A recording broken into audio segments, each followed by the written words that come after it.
Okay. Thank you all for coming. I really appreciate your coming to hear about Elizabeth Teackle and her world.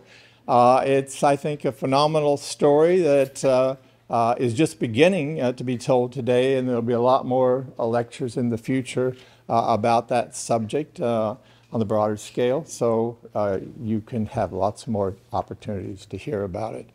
But I want to introduce you now to Randy George, who is the Somerset Historical Trust president, and he will introduce Dreanna. Thank you, Ray. You can all hear me well? Yes. Oh, good, thanks. Well, just to give you a little bit of background, over 25 years ago, no date in particular, the Somerset County Historical Society and the Somerset County Historical Trust, who worked together, began coming up with some old letters written by a woman born on the Eastern Shore during the time of the American Revolution. She was mistress of a large home in Princess Anne that many of you know as Teackle Mansion. She wrote of a life on this peninsula that we call Delmarva, as she lived it in the earliest years of our nation's birth. We found more of her letters, then many more, in museum archives. And as we turned the pages, we realized that we had our hands on a story that never before had been told, especially by a woman. A story that was so meaningful that we knew it had to be shared with the world. The lady's name was Elizabeth Upshur Teackle. We early on engaged Dr. Ray Thompson, who took to this historic opportunity like a duck takes to water. He's now making it possible to get this material out to the public. By the greatest of fortune, we found another more than willing associate in Texas, but someone with her heart and heritage on the Eastern Shore. Someone who has made this discovery of ours explode. We found the fifth great granddaughter of Elizabeth Teackle. Serving as an assistant dean for external partnerships at the University of North Texas Libraries, her interest involved working with museums, libraries, archives to place historical material online. She's co-director of the Texas History for Teachers Project, serves on a Texas State Library and Archives Commission Advisory Group. She's board member for the Collaboration for Children for the Dallas Way, is past president of the Texas Association of Museums. She's formerly served on advisory boards for the Texas House of Oral History Project, PBS Television's Texas Our Texas program, and she also has served us as a proud U.S. Air Force veteran. Today, she's the driving force and co-director with Dr. Ray Thompson for what we know is a world-class project that we're proud to call Voices of the Eastern Shore. So please welcome Dreanna Belden.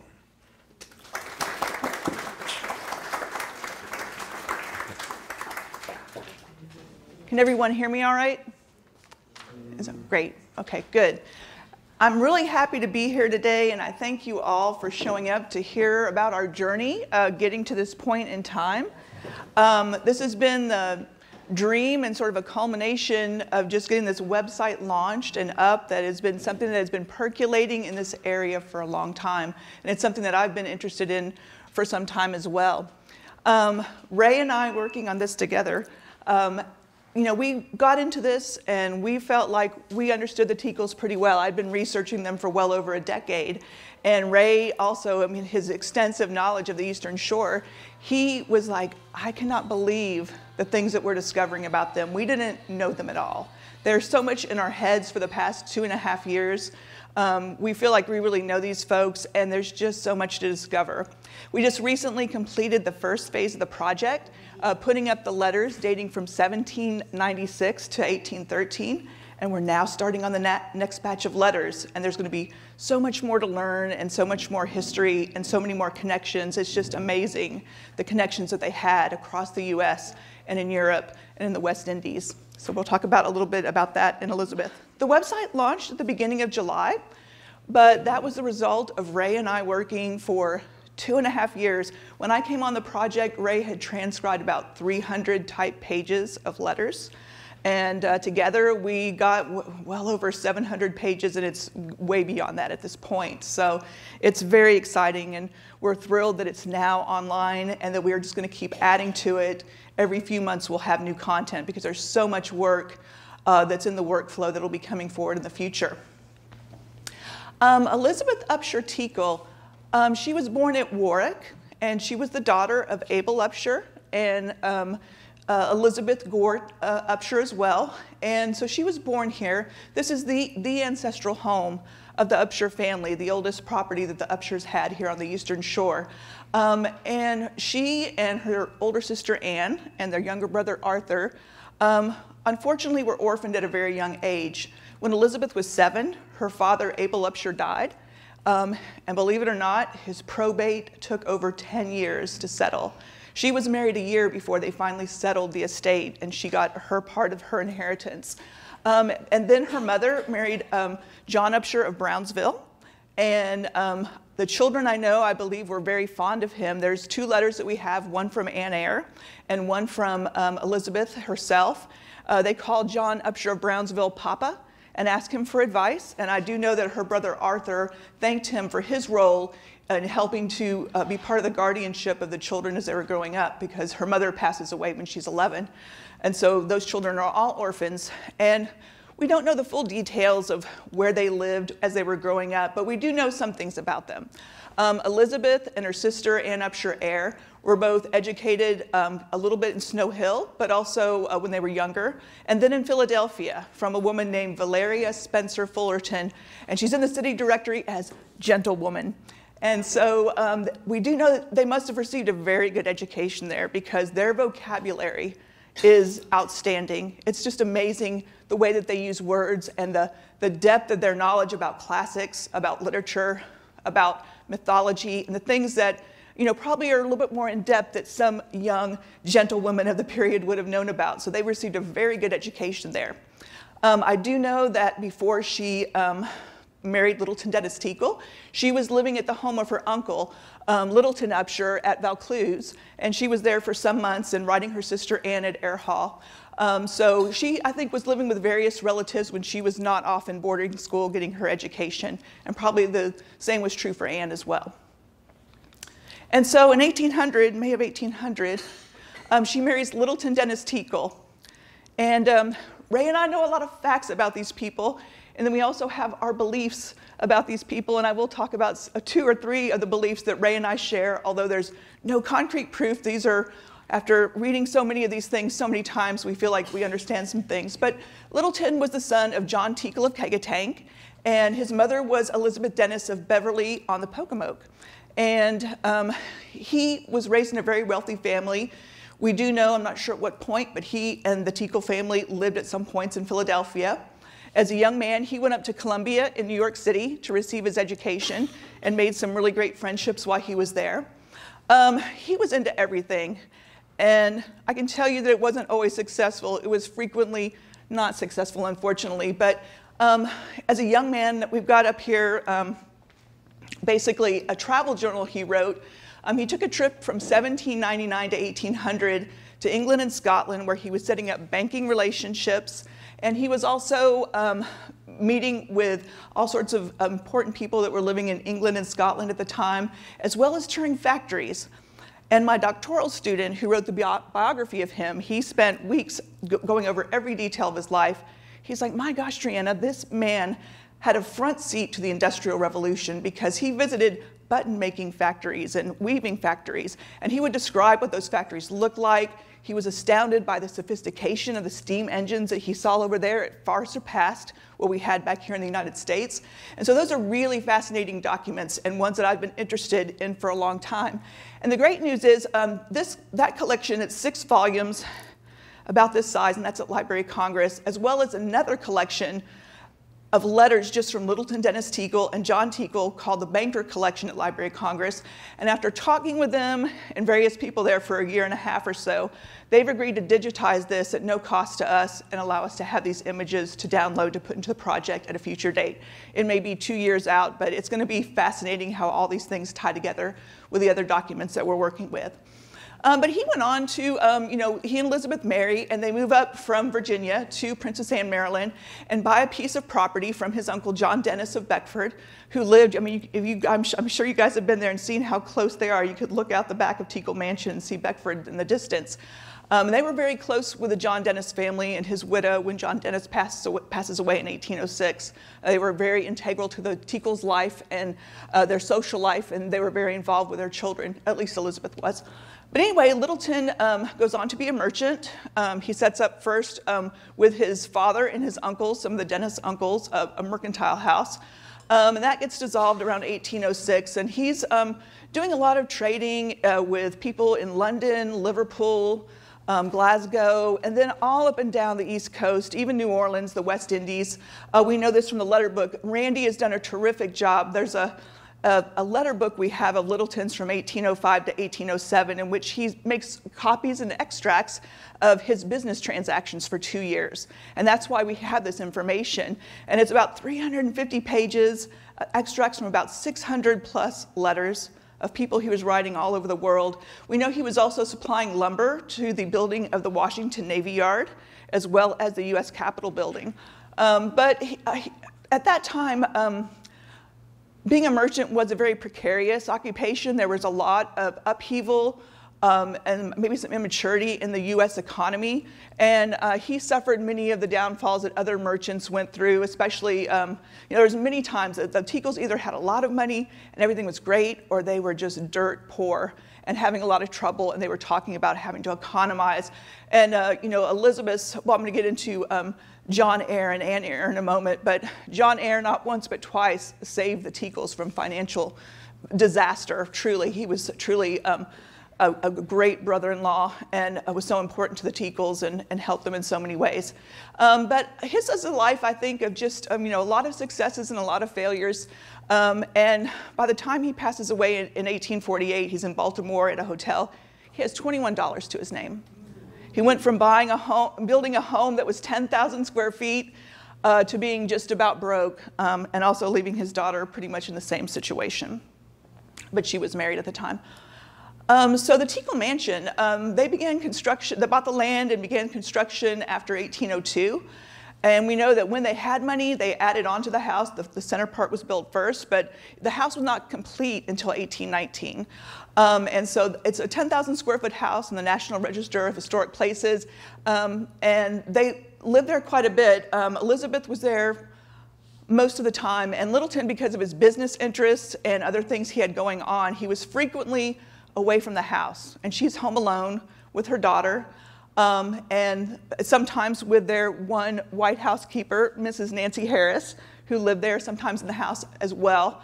But I don't want to talk about this house. We cannot talk about this house. We cannot talk about the Teackles without talking about the other people that lived in this house, which was the people that the Teackles enslaved. And they're very much a part of this letter collection. They talk about them quite a bit, and we've done a lot of research on them and know quite a bit about them. And we'll be discovering more as we go through future letters. But so far, this is where we're at as far as the enslaved people that we know were in the house. By 1815, 1820, the Teackles had as many as 20 to 25 enslaved people serving them in their home. And how do we know this information? A couple of different ways. First, they're actually mentioned in the letters. Not all these folks, but some people are mentioned quite often in the letters. And then also, there's great projects like Virginia Untold that tells a lot about the history of slavery in our country, that has a lot of documents related to this, as well as Enduring Connections up at Salisbury University, which covers Maryland in this time period. We found a lot of great documents there. And the other two things we have is 2 tax records. The county would collect their tax from you, and it's like, we're going to tax your carriage, your fine furniture, your horses, your cows, and your enslaved people. And we're so fortunate because 2 of those, in 1817 and 1823, list name by name the people that are living in their household, and their approximate date of birth. So that is where we know a lot of this information. But we're doing all we can to find out as much about them and to create some sort of sense of personhood for them as well. They all have biographies. Every person that's named in the letter collection, we tag them and we have a biography about them, whether it's very brief or whether it's longer. It just depends on what we can find out about them. And two examples of that, Joe or Joseph, born 1791, he was an enslaved man living in the Teackle household, and he was entrusted to carry messages for them or travel down to Air Hall with a note for Anne if they had something they needed to convey very quickly. And I can say that Elizabeth, I think she looked down on Joe quite a bit, because certain people that she wrote about, she would sometimes try to like emulate their pattern of speaking, you know, the vernacular of how they would talk. And she did this with Joe, and it's very cringy to read, but she, she kind of jokes around with Anne like, oh, Joe told me this, and I can't trust what Joe has to say. Joe doesn't know anything. But Joe was a person that was there living in the household with them. Another thing we know about the Teackles is that at least twice, I think there were situations where they had children, enslaved children, that they sold away from the family, which I think is a travesty and just such a tragedy as well. But this is from the Federal Republican in Baltimore, and this is from a bookstore that said they purchased a young boy named George from L.D. Teackle, and he was 11 years old, and he was a servant there at the bookstore, and they're like, he's either run away, he's got an Uncle Oliver who's on the water, he may be hiding him, or enslavers from Georgia may have captured him and hustled him off to Georgia, or he just ran away and he's hiding. And here's how much we'll offer if you find him in Baltimore or in the county or in the state. So we do know that these things happened as well. And the next person I want to talk about is someone very important to Littleton and then also Elizabeth as well. This is Andrew Donaldson Campbell. He became acquainted with Littleton up at Columbia. He was the son of a Glasgow merchant, James Campbell, and his mother, Marion Muirhead. And they were very prominent merchants in Glasgow. And they sent their son over to America. And Andrew D. Campbell lived over here from 1797 to 1799. And he was first friends with Littleton. And he never went home to Scotland during this time period. But when Littleton would come home to Virginia, he would go with them. So he met Elizabeth. He met Anne Upshur Eyre. He met all of their cousins. He knew all the brothers, all the sisters. He knew everyone and became very good friends with them all. And he adored Elizabeth. He really liked her so much. And that's where it comes into a belief that Ray and I have, is we really feel like Andrew D. Campbell was in love with her. And that this comes out in the letters. The first letter he writes her after she marries, it's a 54-page letter about all he's been doing, because he's so eager to share that information. And sometimes he just says some things in the letters where you're like, that's not quite appropriate, probably, sir. But he is someone that was their lifelong friend. And they always talked about going to visit him or him coming back, but it never happened. They never saw him again from 1799 on. But he had some business interactions with Littleton in his early years as a merchant. And then, he and Elizabeth were confidants.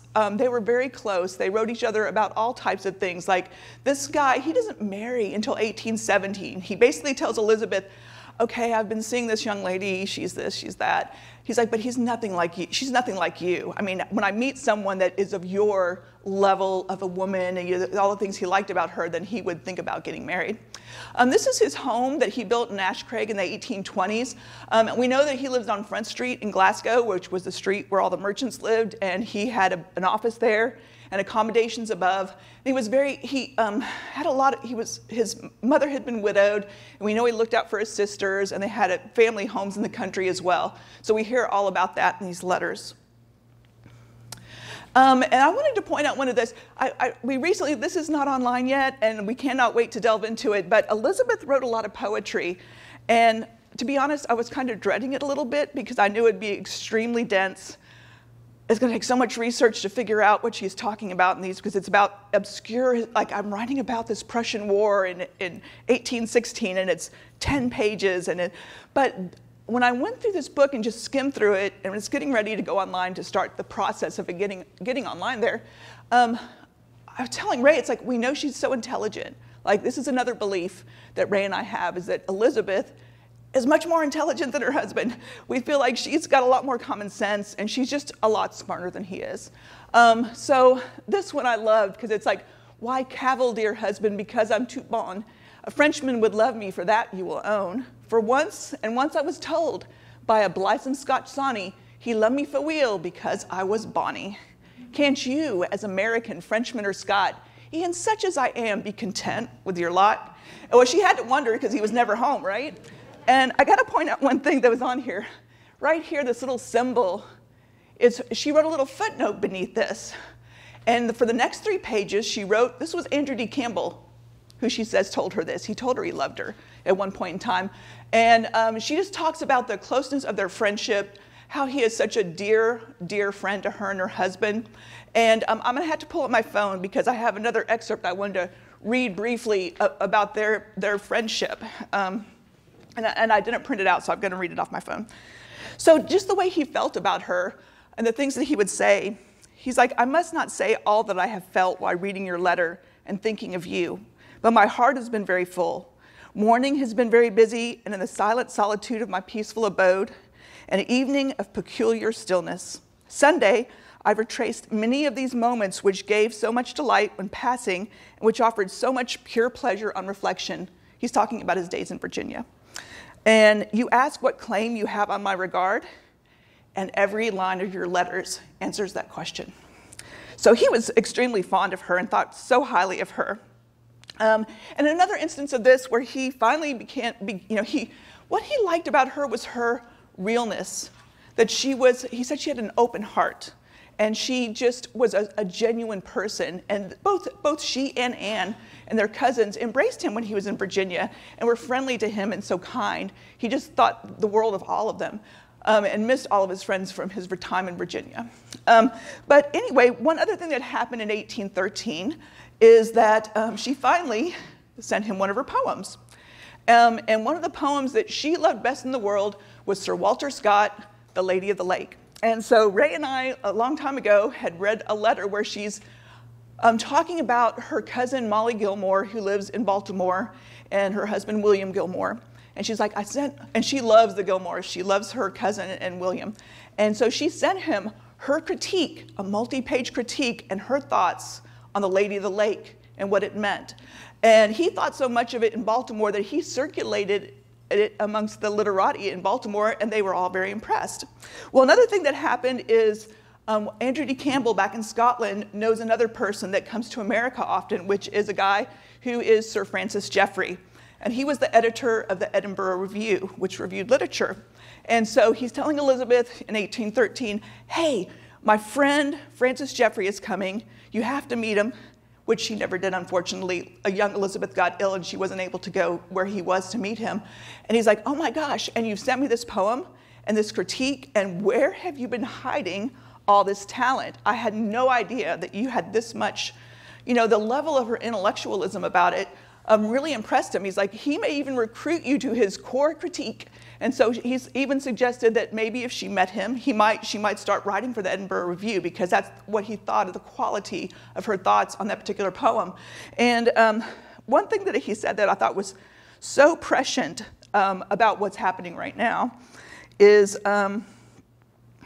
he's like, he says that if she does start writing for Jeffrey, then you may laud your friends and favorites and cut up without mercy all those who are deficient in moral or in ability of writing, of course, to say nothing of the opportunity given of writing your own essay, why ostensibly you are reassuring that of another whose time you much approved of Jeffrey's conduct. And so he talks a little bit about a little feud that went on with there. But he's like, the Edinburgh Review is not prejudiced against Americans. And he talks about her writing, and he's like, 'tis true they have not afforded much scope for censure or applause, as few works of eminence have yet issued from your press, but all will be coming in good time, though very probably neither during your or my existence.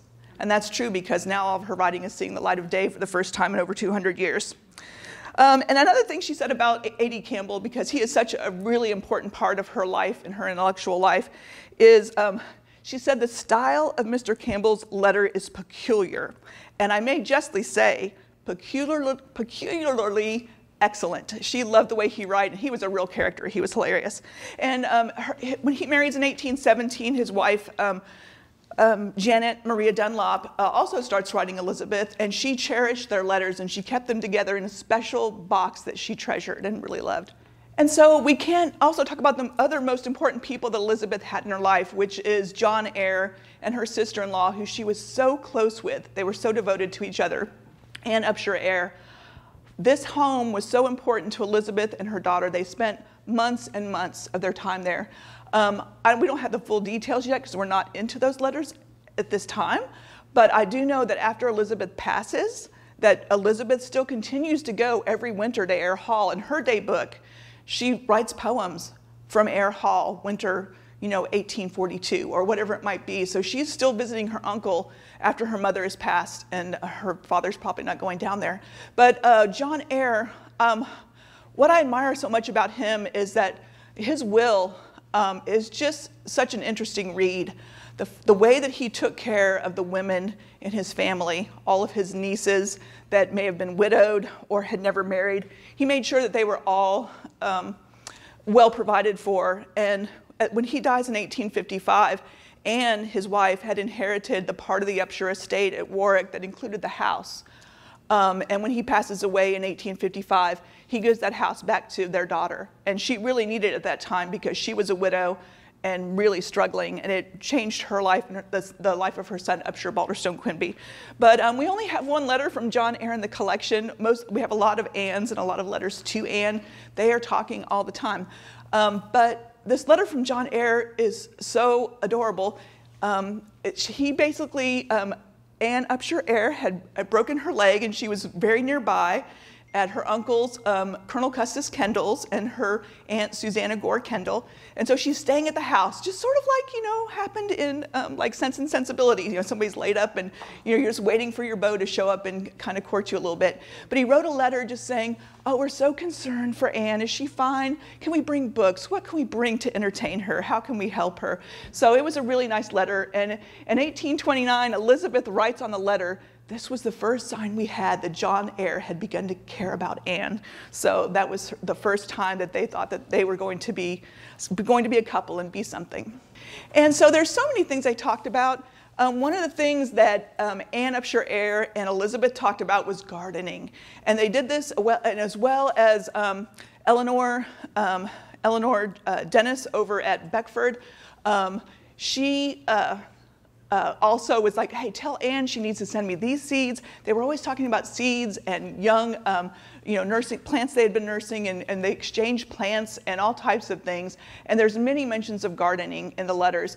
And we'll get into very briefly the website, and I can show you how these things are tagged. So if you're interested in gardening, or you're interested in health and what type of health remedies they were doing, or you're interested in a particular person, you can just click on that thing and it will pull up every letter where that particular topic is mentioned. And so Elizabeth Upshur Teackle, homemaker, this letter, this first one, when I saw it, I was like, Ray, you have to see this letter. Because I think this is probably the letter so far that I've seen where Elizabeth most sort of talks about her role in the household and how she truly sees herself, which she wouldn't ever share with anybody else besides her sister. But she talks about, the nominal presence of a man about the house is some comfort. And she's like, now my husband is my lawful liege vassal, and I scorn to domineer over lesser wretches, whose implicit obedience and passive conduct affords no opportunity to the great display of that generalship which is my boast. So she's telling her sister, I am running this household. I am the master of this house. He's never here. I mean, I am running and keeping this ship together. And she's like, this is a great secret of yours, mine, and the gatepost. And so that was sort of her opinion. And I think she did chafe at her role, as probably I'm sure many women at this time did. The societal expectations, it must have been extremely difficult. And the times where Elizabeth and Littleton had very little money, she does talk a lot about economizing. And she will write letters to Littleton. I'm trying to save money. Here's the things I'm doing. It used to be she'd write him a letter saying, send me this, send me this, send me a firkin of butter, send me this. And then she's saying, hey, we're making our own butter here at the house. We're weaving our own cloth for sheets. Now, I know Elizabeth wasn't spinning that thread, but she did actually sew quite a bit. She remade a lot of dresses for her daughters. She did a lot of sewing herself, which surprised me, the extent of that. And then their children. One of the mysteries for me for the longest time is, why did they only have one daughter? I had no clue. What happened? I mean, that's pretty unusual in that day and time. So they had their first daughter. She was born pretty much just like 9 months after they got married, Elizabeth Ann Upshur Teackle Quimby. And so she was very happy, and there's a beautiful letter in this collection that she wrote to her sister Ann Eyre, where she talks in detail about her daughter and how perfect and beautiful she is. And she was so happy to tell her sister that she named her Elizabeth Ann after both of them.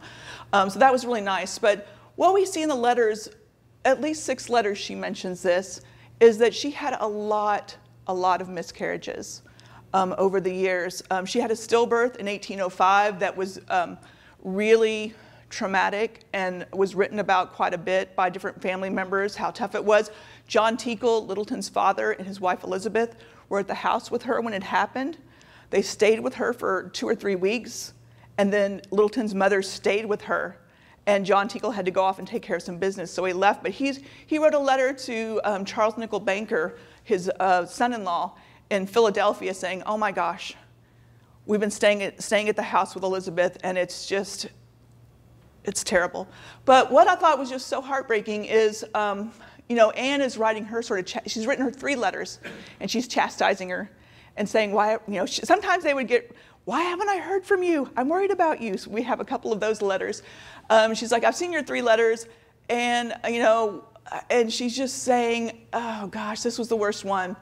She said, "After the most flattering prospects, I was so careful, so still, and so lazy that it appears next to improbable, at least, that evil should come of it. And 6 weeks have now elapsed since this event, which I felt more severely than anything of its kind that had ever happened to me. It confined me to my bed for 10 days. I may have sat up at the time, though extremely weak, but the doctor advised me to keep quiet."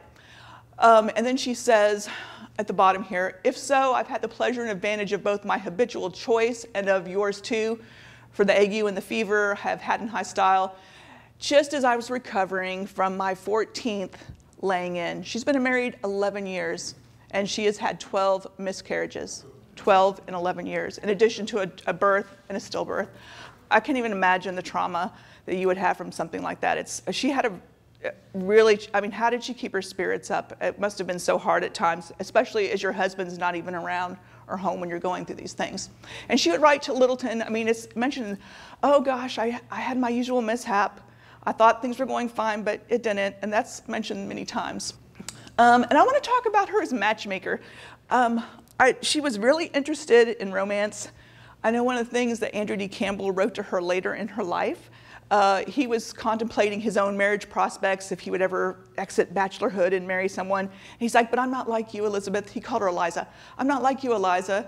I didn't have 15 or 20 prospects on my list trying to decide who I wanted to marry. I have more limited options." But she really approached romance as an operation, a military exercise to be executed.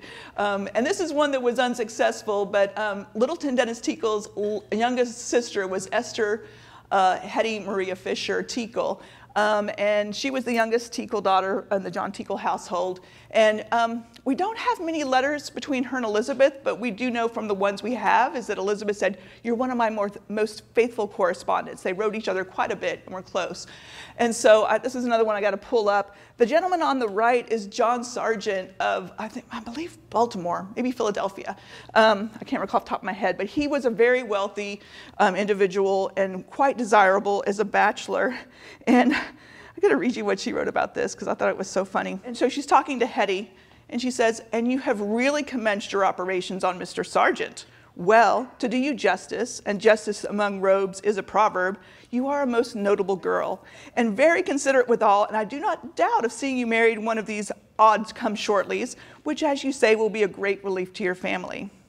But what do you say to my having actually applied to the gentleman in question, through Mrs. Eyre, for Elizabeth? Everyone for himself, you know.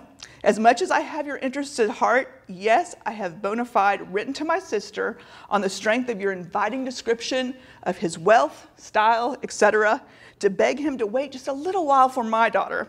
And let me tell you, she is not to be grinned at. for Dr. King, who's an oracle, has declared his belief that she's pretty, and I think so too, lassie. And a wit I am resolved she shall be. So you old aunties may look sharp, or your little niece will cut you out. So, she's like, that's great, Hetty. You give your best shot, but I'm just saying I'm making my own efforts, because the way she described him was just like, wow, yeah, you want to marry him. He's probably like most desirable bachelor.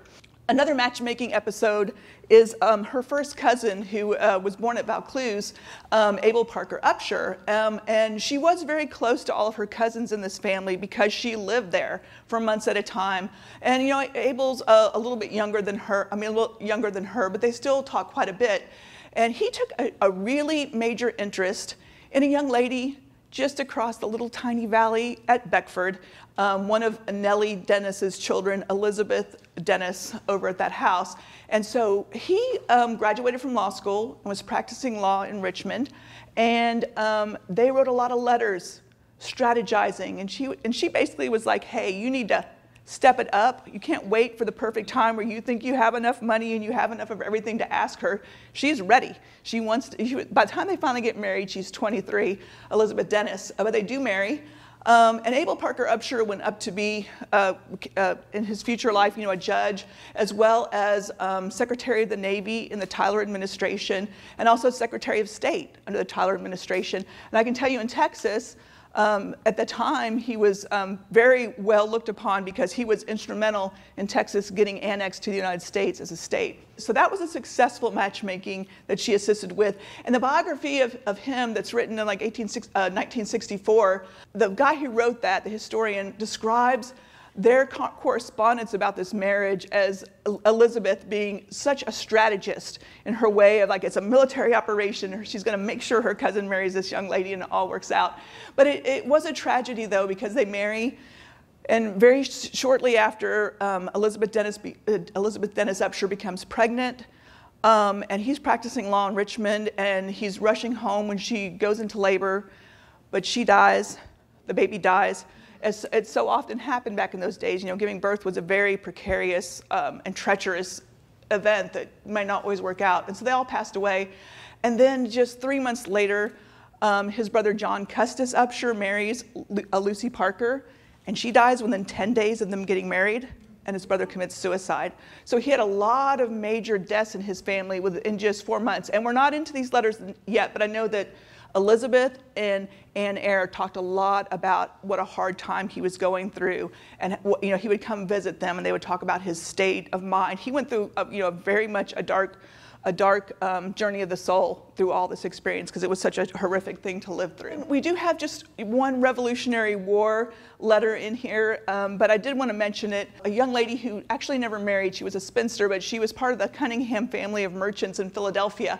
She's writing to Elizabeth, does a really beautiful provenance of this letter and how it came to her. It was one of her great aunt's letter, and she explains who had it, and she's like, I just begged her to give me this letter. It's about such an important event in our nation's early history.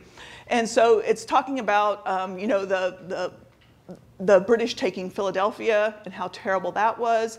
And also she's writing to she's writing to basically Sally Teackle, and her brother Severin Teackle has been captured by the British, and he is captive on Long Island. So and she tells her later in the letter that one of their friends had a son that was also captured, and that she was assuring her, she's like, this person is senior brother. He's in good health. He's all right. And he does live, and he goes on to marry Lucretia Edmondson and live in Easton.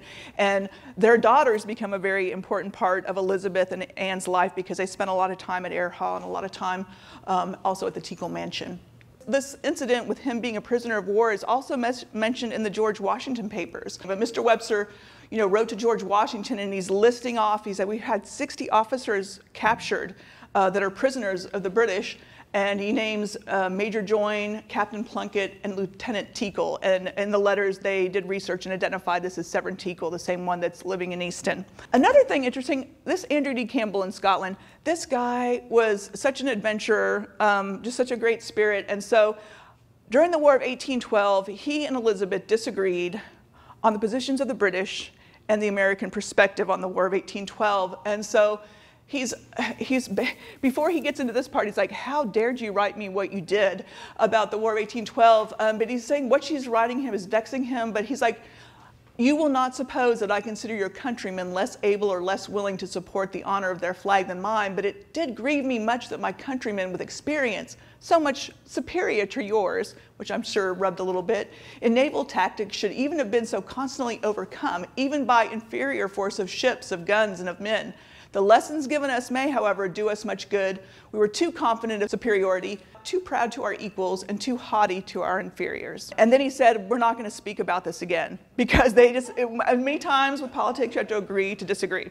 So he's like, we're not talking about this anymore. How are your cousins doing?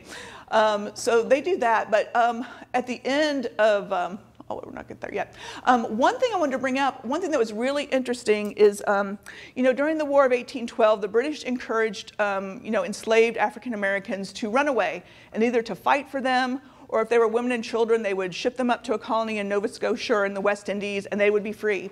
And so a lot of enslaved people did run away, and we see this in the letters. This is a letter that Elizabeth's writing to her husband from Ayr Hall, and she's like, we came to safety in this place, which is Ayr Hall, on Monday, and found all is well, but Mrs. Ayr is in great trouble for the loss of her house servant. Jack died, and Jim has taken himself off to the enemy, with Billy, who was the gardener and the hostler, besides several others of the most valuable men Mr. Ayr had belonged to the crop. We found Mr. Ayr at work in the garden, not having a single man left who could attend to that business. So they very much experienced that at Ayr Hall.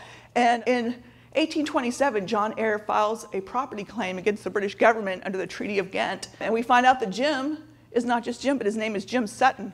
And when we find out that he also made a claim for him for $280 for his loss during the War of 1812, and he had 7 other enslaved men that he made a claim for. So it's great that we have this information and can give a little bit more depth to this person. They were never seen again, so hopefully they made it somewhere else where they could live the rest of their life in freedom. And this was one that I thought was so interesting. My doctoral student that works for me, she's like, what is that? This A.D. Campbell's crazy. It's like he's just talking along for 5 or 6 pages, and then he says, oh, and I told Littleton, I had to, as a Briton, I had to go hop on a crazy little French boat, a fishing boat, and he went over to personally be an eyewitness to the surrender of Napoleon to all the generals who had fought in the Napoleonic Wars. And so he describes for a couple of pages to her, like, what he did. He talks about, after he sees at the Tuileries this surrender of Napoleon to all these generals, I love it. He's like, I felt all the pride and all the pleasure which a Briton could feel in witnessing such a brilliant termination of a conflict, which I'd always considered just and necessary. And after that, he talks about going actually to the battlefield of Waterloo and what he saw there. He's like, oh gosh, it was just so still bloody and so many wounded, and just the rest of his trip. He took quite a journey through Europe then, but that was it. Just, hey, hop on a boat and just go be an eyewitness to history. So he was an interesting man. And I wanted to talk a little bit about the website that we have up, just very briefly, kind of a high conceptual level. The first step for us in getting these online, of course, after the transcripts, all the tremendous research that Ray and I and others have done, you got to have preservation quality digital images. I've been a librarian in digital libraries for over 20 years now, so I definitely wanted this project to meet all the best practices and standards for how people do these projects around the country. And then you have to have those hosted in a trusted digital repository. This particular collection's at University of Virginia. They didn't want to host it online because they are definitely that, but they agreed to let us host it in Texas at the Portal to Texas History, because those digital items sit there, and all these other services in the website are built on top of that. It wouldn't exist if we didn't have a place for those to be. From the page is our transcribing platform. This enables volunteers, if any of y'all are interested. People can go in and type out pages they see, and we've got I have a lady in England that has typed out a lot of the letters. She just loves reading them, and she's typed a lot of them. And the interesting thing is, in From the Page and in the digital edition, our website, Voices of the Eastern Shore, those images aren't in those websites. They're actually pulling it from the trusted digital repository part, and they're just getting pulled in so people can view them and work with them. And this illustration here is from Littleton's travel books. This is the Asia, which he sailed over to England in 1799. This was his sketch of the Asia while he was on his journey. And I want you to see what this is from the page, which is not just for people to transcribe, but it also allows us to do a lot of the technical work we've done on the back end to make the project more useful, so that things are highlighted. You can click on topics and click on names and click on places and see where all the letters file into that. And so this is what it looks like, and when we're in that stage of the workflow. You can kind of see the letters there on the left, and everything that's in this sort of burgundy color are tags. And so when you're in the website itself, those things will be obvious that it's a hyperlink. If you click on one of these, Waterloo or Littleton, which is Littleton Dennis Teackle, who also goes by Mr. T, many variations of all these folks' names in the letters. If you click on this, it will open up on the website a biography page for him that has a long biography all about him. And then beneath that, for every single person in the letters, we'll have a list of every single letter that they are mentioned in.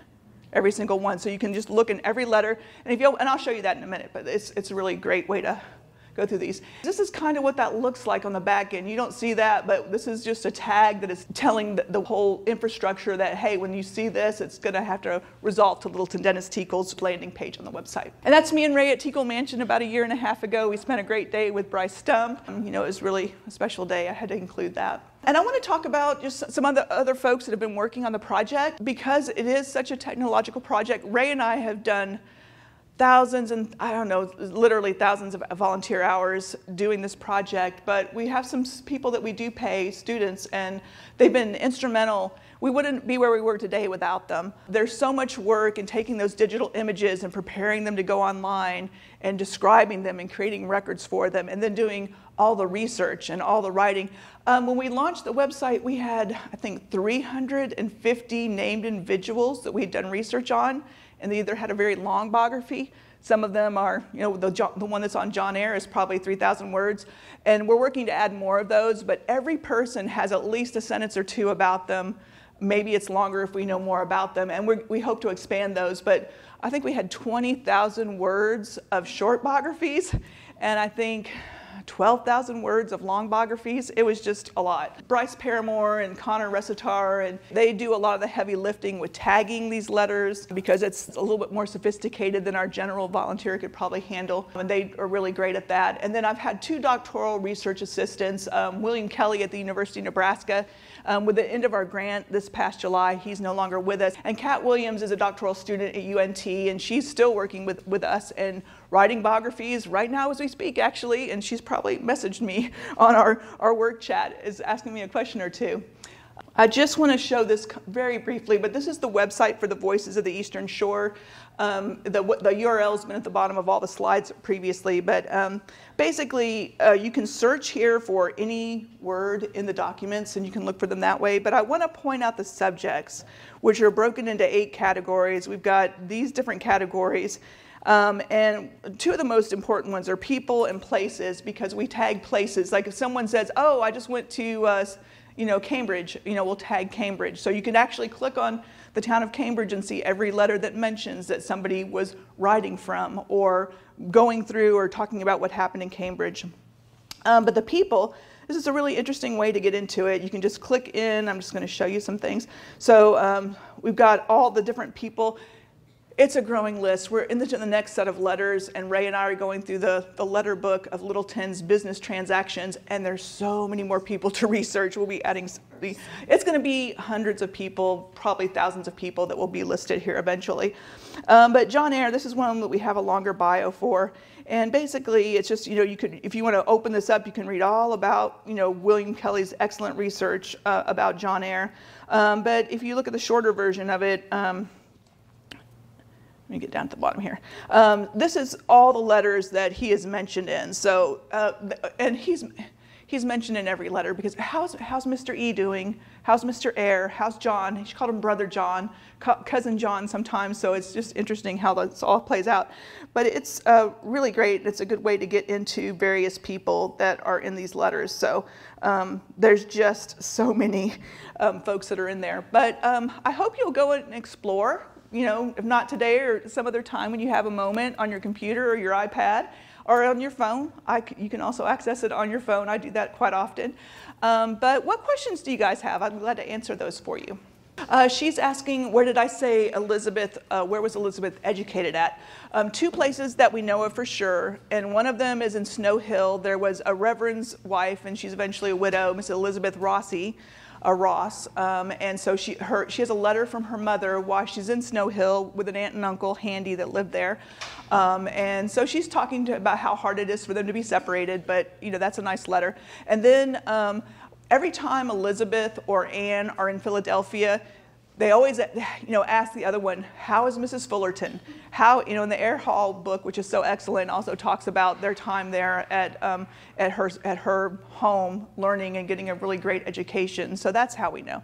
But it was a woman in Philadelphia named Valeria Spencer Fullerton. So yeah, it's a good question. Oh yes, absolutely. So she's asking if there's connections between Hansel. Absolutely, because Elizabeth's younger brother, Arthur Upshur, marries Anne Billings Steele, and that was a Steele homestead. And so actually, the Steeles and their more extended family are mentioned often in the letters. They're seeing them in places, they're having them visit as they pass through, or vice versa. So there's a lot of mentions about the Steeles, about the Menardiers, and also about Dr. James Murray in Annapolis, who married Anne Billings Steele, Upshur's grandmother. So they're mentioned quite a bit, actually. Yes, they are.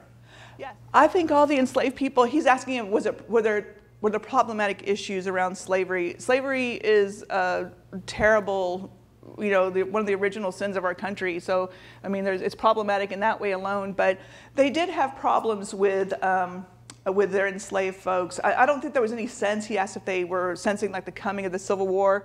Not at all. I mean, that was so far in the future, and all the enslaved people in their household were either dispersed well before, I think, even Littleton passed. He maybe had one enslaved man with him at the end of his life, and I don't know what yet, because we haven't got into those letters yet. We don't have no clue what may have happened with him. But yeah, and then I do know that there's letters, and we do have a lot of tags in there about enslavement, and we tag those things, so that if you're interested in reading what the Teackles have to say about it, it's pretty interesting. She mentions also, and I can't remember exactly what it was, but she mentions some sort of change in the law that may come about that would cause, she was afraid that would cause a lot of enslaved people to riot or sort of rise up a little bit. So she was talking to Littleton about that. So that was something they talked about sometimes, yes. At the same time, I mean, I do get that, but at the same time, I recognize, the fact that one of the letters, she talks about a man in the household she doesn't like. His name's Ephraim. She's like, he's drunk, he's lazy, he won't do what I say. She goes, I am not capable of raising up my hand against him or yelling at him. However, I would like you to take him and sell him away in Baltimore. And what happens is when it does happen, Littleton takes her and a woman named Sally, who I assume might be his, common law wife or his woman perhaps, and a little boy who's 8 years old. We don't know what his name is. And she said, and it was Sally's son.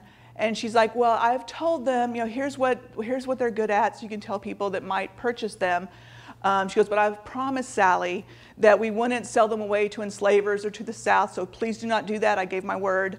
She's like, but, and this is to me like one of the worst things I think about slavery in the letters that really showed sort of their indifference and callousness. She's like, and if someone wants to buy Sally, but not the boy, then send it back to me, and I will take care of it. And that's horrific. And so, I mean, maybe they weren't beating their enslaved people, but it's a cruel institution that the Teackles are very much a part of. So, yeah. Not yet, because while Elizabeth and Anne are very close, I don't think Arthur was much of a writer. They allude to that he wasn't much of a correspondent. And so we're not really past much of 18, 14, or 15 yet. So maybe that's something. There's going to be a lot of mysteries solved with future letters, but we're not there yet. It's a big process to get those all ready to go online. So maybe someday we'll have an answer for that, but not yet. Yeah. Someone's asking if they could be compiled to book form. Possibly, but with the materials we've identified, it's so huge. If we were to publish all the letters, it would be 9 or 10 volumes of books, at least, a minimum. It would be so huge. So I could see maybe at some point in the future if Somerset County Historical Trust or someone wanted to publish a selection of letters, or perhaps Elizabeth's poetry once we get into that, because it reveals so much about her intellectual life. It's very interesting. So it's a possibility, but there's no concrete plans for that as yet. So. Yeah, she's asking, was it a big cache of letters? Was it a little bit of letters? Yes to both. So the University of Virginia collection is 600 or 700 letters, plus common day books that we're going to be transcribing and some other transaction books. And so that's a huge collection. What's at Library of Congress and that Charles Nickel Banker collection is a couple hundred letters of John Teackle's and Littleton Dennis Teackle's that will be coming at some point in time. There's also scatterings here and there. I did pull in, like if I saw one-off letters and it was very clear with the institution that it was no copyright, public domain, feel free to use and reuse. We put in letters from Library of Congress between Littleton and James Madison and some other folks. I pulled in some letters from New York Public Library. There was one letter at the University of Tennessee, Knoxville, which is really interesting. It was about Littleton trying to get insurance for the Washington Academy in Princess Anne, which describes in detail the size of the structure, how it was built. It was a really big building and how much he wanted to insure it for. So that's something, and it's information I don't think anyone's had before. And there's also, and we've got, this will take time to get to it all, but there's letters down at William and Mary, there's some letters at Duke. There's letters at the American Philosophical Society. There's letters at the Pennsylvania Historical Society. They just left a huge archival footprint, and literally, like Ray said, it'll take more than his life and probably more than my life, truly, to get it all done. So it's a big project if we get to all of it. So. Yeah, so Louise is asking, she's thanking me for all of the scholarship we've put into this, and truly, Ray and we get so much joy out of this. I mean, I feel a lot of privilege just having, knowing so much about my ancestors. Not many people get a chance to do that. They're living rent-free inside my head because I have been so much in these letters trying to get this website launched. I'm like, oh gosh. But she's asking about funding prospects in the future. Yeah, I think there's a lot of, and I do a lot of fundraising at UNT for our digital library stuff. I've done a lot of fundraising, so I luckily understand that well. My immediate future goals this year is we have a really good prospect with a federal grant. It's a funding branch of NARA, the National Archives. It's called NHPRC, National Historical Preservation Records Commission. But anyway, they fund a lot of digital editions, which is what this is, publishing historical papers. And before, even over a year ago, I formed an advisory board of historians. And one of the historians on there is a gentleman at the University of Nebraska, G. William Thomas III, and he's a very prominent American historian. He's been on the board of NHPRC. He wrote their current strategic plan, and he loves this project. He's going to be writing a book next about the Chesapeake Bay. And he's like, Dreanna, I was going to have to go to Virginia and spend so much time in this collection, and I'm excited about it. So he's willing to give us advice on the best approach on getting NHPRC funding, and that's really great because with that, we could hire a full-time person to be an editor, and that would get us really far down the road. We were really grateful to the Maryland Heritage Areas Award that we received, which, we wouldn't have got the website launched without those funds, and hiring a really great web developer who helped work with me through the process of designing this. But yeah, I think there's a lot to be done. I've been talking with the Somerset County Historical Trust grant writer, Jane Messenger, and I think there's a lot of opportunities. I think trying to get general support from foundations would be great, because that way it's just like, it's not, Ray and I are basically free volunteers, but it's really critical for us to have those students here at UNT. And the reason why is because this is a digital project. We're working with massive files that we get when they're first digital. They're TIFF files, a preservation format. And they're so big, unless I'm in the office in our network at UNT, if I'm at home logging in remotely or from here, it would take me 10 minutes to open one image. where if I'm at work, like every 4 or 5 seconds, I can page through those. And that's not what's online, but we're keeping digital preservation copies for the long term. And just the work, the tremendous, Randy and a few people on our letter committee had the privilege of me walking them through, here's the whole process of what I've been doing to get these ready to go online, and it's a lot of work. And truly, we would not have got the website done without the students that did all the heavy lifting of, you know, packaging up the letters. There's so many steps that have to go into that to get those ready to go online. And that's in addition to me and Ray reading every document 4 or 5 times, and many of our students reading them once or twice as well, because they're helping tag them as a first pass and that kind of thing. But I think there's a lot of good prospects for it, and I think as it's out there and more people are aware of it, hopefully there'll be people interested in funding it. So I have hopes that we can, and if I can get that one full-time editor, I think that will really help a lot. So that would be great. Yeah, thank you. So I think Bryce is asking about sustainability, like who is going to take care of this in the future? And that's a really good question, because it is a digital product, it is a digital website, and technology is always, I know this from my 20 years in digital libraries, you're refreshing and changing how you're doing things every 2 or 3 years. So it's something that will need to be revisited. You know, I'm going to be working a few more years, and even after I retire, I'm really interested in continuing to help and work with this project.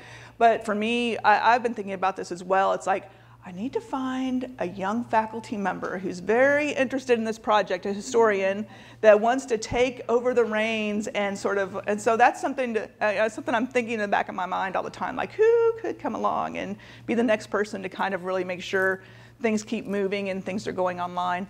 And you know, we've got a lot of exciting things going on. You know, Midge Ingersoll and Patty Sanner from Hansel House and the Tricultural Center there, they have 100 steel letters that tie indirectly to what's going on in our letters. And I think there's going to be other opportunities to bring in other collections. I'm just a more is more kind of person, so I love building digital collections. And you know, the more things that you have together in one pile, the more that you can discover, because you really see the connections that way and how people are talking to each other and the relationships that they have. It's something that you couldn't do back in the past. So. Well, I think libraries for centuries have had a mission of preserving history and preserving our culture and making sure it's there for scholars and people interested in learning and understanding our past. You say that you mentioned, you know, you don't have Joe Schmo's letters, but I mean, I know libraries do collect Joe Schmo's letters. We have a lot of World War II letter collections at UNT that we put online. So I mean, even stuff that happens right now is history. What's happening today is history, and it will be at some point. So.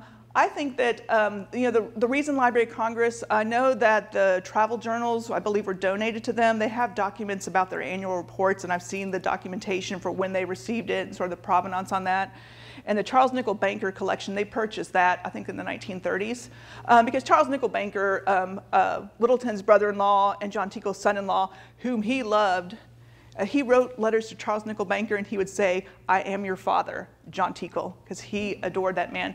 But he was a very prominent Philadelphia merchant, and his whole family and his descendants were very successful and prominent people in Philadelphia. So they, I think, had a vested interest in having this collection. So essentially a family makes a donation most of the time? Possibly, but often not, especially in the past. I think that is more common in the present, because I think people realize it costs money to save. You know, you're taking those things in and you're making a commitment to keep it forever. I mean, you are saying, I'm going to put this and we're going to preserve it and make sure it's in good condition, and that has costs associated with it. So that's very much, I know, a concern of libraries and archives now, and something they think about when they look at these really large collections, because you have to process them and describe them and make them so that people can actually find out that you have it and go, so they're able to go in and do research there. So, but I think in the past, it was just, you know, I know the collection at University of Virginia, the Teackle's grandson, Upshur Balderstone Quinby, had gone to the University of Virginia, and his children had saved all these letters, and so they just carried them down there and said, hey, we want to donate that, and they're like, great, we'll take them. And it was simple as that. So I think it's the way a lot of those collections ended up where they did. Well, it just depends on what you want to do. I mean, that collection's at University of Virginia. It belongs to University of Virginia. I have laid hands on it a couple times while I was down there in their reading room, but they basically, you know, we paid to have them digitize it, and they gave us the images to use for this project, and that was an agreement between us.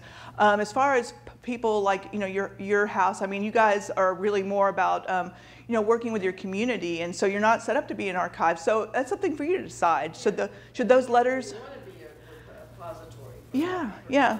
So you should. Want it someplace safe. Yeah, so should you donate it at Salisbury? I mean, I think that's something for you to look at and decide what's the best decision for you guys as far as like where should these things be preserved for the future. Because I can tell you, as someone interested in family history, there is nothing better than knowing that Aunt Susie didn't keep that stuff in the attic, and it's actually somewhere where you know that it exists and you can find it, and then work with them to use it for your scholarship, and also for, you know, family historians.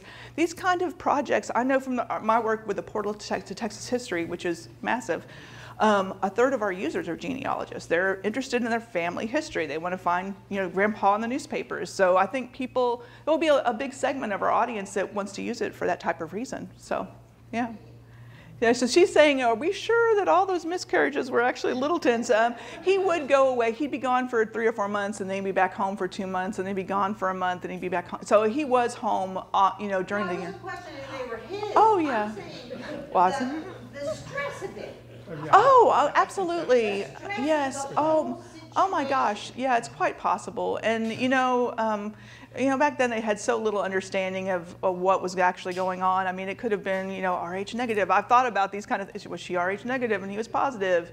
What could it be that caused this? And I don't really know. But I mean, and I also wonder about John Eyre and Anne Eyre. They never had children. I haven't seen Anne mention anything in her letters that led me to believe she miscarried, but that may have very well been going on as well, because they never had children. So I don't know. These are mysteries we'll probably never solve. But yeah, I think the stress of it, I think sometimes it had to be so hard. And she did write about that in the letters, just like and she'll tell Anne, like Anne desperately wants her to go down to visit her at Eyre Hall, and she wants to go. She's like, I can't possibly leave now. I'm doing this with the crops. I'm doing this. I'm doing this. When I wrap all this up, then I can think about coming down to see you, which I would love to do. So. And at the same time, they're writing in the letters and she really needs to rest. Lots of health issues. Lots of health issues. Yeah, exactly. And he's talking about the different topics and the bigger questions about why did these business failures happen? What were the dynamics between the couple in the household and what she was doing and him having his business ventures? And one of my big hopes for this project is that students that are studying history and perhaps other topics will write master's theses and dissertations. I think there could be a lot of dissertations written out of this collection. There's so much information in there. And I know that my doctoral student up at University of Nebraska, for his dissertation about the Treaty of Ghent, he definitely is going to be using things in this collection that he saw in his dissertation. But I hope a lot of that happens. That would be fantastic. So that's a good question. Any other questions? Well, everyone, I have really enjoyed sharing some stories with you today about Elizabeth and her life, and Ray and Randy and our journey, and everyone at the Somerset County Historical Trust this has been their dream for a long time. It's really been our joy and privilege to work on this, and we're really happy to share with you today just how we got here today. And we're not stopping. We're still going. There's 3 students working right now down in Texas doing things and typing things and tagging things, and it's a great thing. So thank you so much. Appreciate your attention and all your great questions. Thank you.